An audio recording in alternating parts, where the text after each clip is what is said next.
सगळ्यात मोठी बातमी पुलवामा मधल्या हल्ल्याची बातमी ताजी असतानाच आता आणखी एक महत्त्वाची बातमी येते ती म्हणजे काश्मीर मधल्या शोपियान मध्ये अतिरेक्यांनी दुसरा हल्ला केलेला आहे। शोपियान मधल्या पोलीस ठाण्यावर हा अतिरेकी हल्ला करण्यात आलेला आहे। ही थेट दृश्य आपण पाहतोय शोपियान मधली। इथल्या पोलीस ठाण्यावर हा हल्ला करण्यात आलाय। पोलिसांनी देखील प्रत्युत्तर दिलेलं आहे। त्यानंतर इथले अतिरेकीही पळून गेलेले आहेत।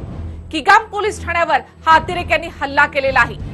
आपण अधिक माहिती घेऊयात म्हणजे सहकारी ऋषी देसाई यांच्याकडून। ऋषी, पुलवामा मधला हा हल्ला अजून ताजा असताना शोपियान मध्ये आणखी एक अतिरेकी हल्ला।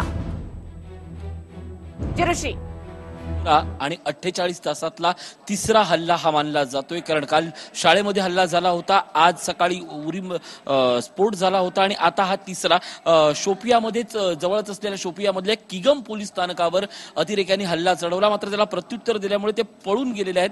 पण या निमित्तानं प्रश्न हाच निर्माण होतोय की नेमकं जम्मू काश्मीरमध्ये काय झालंय का, कारण संपूर्ण आजूबाजूच्या गावामध्ये सर्च मोहीम मोठ्या प्रमाणात सुरू आहे। या ठिकाणी सुरक्षेची काळजी म्हणून जी दूरध्वनी यंत्रणा असते ती बंद करण्यात आली आहे। 2G यंत्रणेचं स्पीडही कमी करण्यात आलं आहे। मात्र या सगळ्या पार्श्वभूमीवर नेमकं दिल्लीत काय घडामोडी घडत आहेत त्याबद्दलही मी अपडेट करतोय निखिला।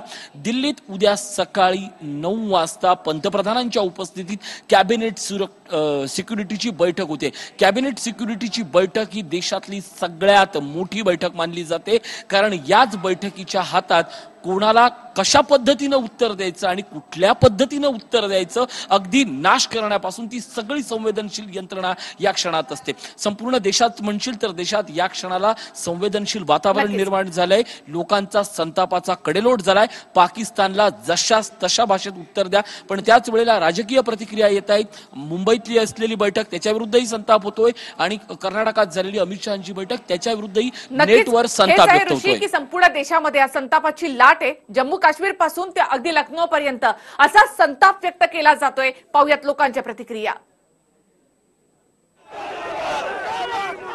भोपाळ, जम्मू काश्मीर आणि लखनौ या ठिकाणची ही दृश्य आपण इथे पाहतोय। भोपाळमध्ये देखील पाकिस्तान मुर्दाबाद असं करत या ठिकाणी पाकिस्तानचा प्रतिकात्मक असा पुतळा जाळण्यात आलेला आहे। तर जम्मू काश्मीरमध्ये सुद्धा हा संताप व्यक्त केला जातोय।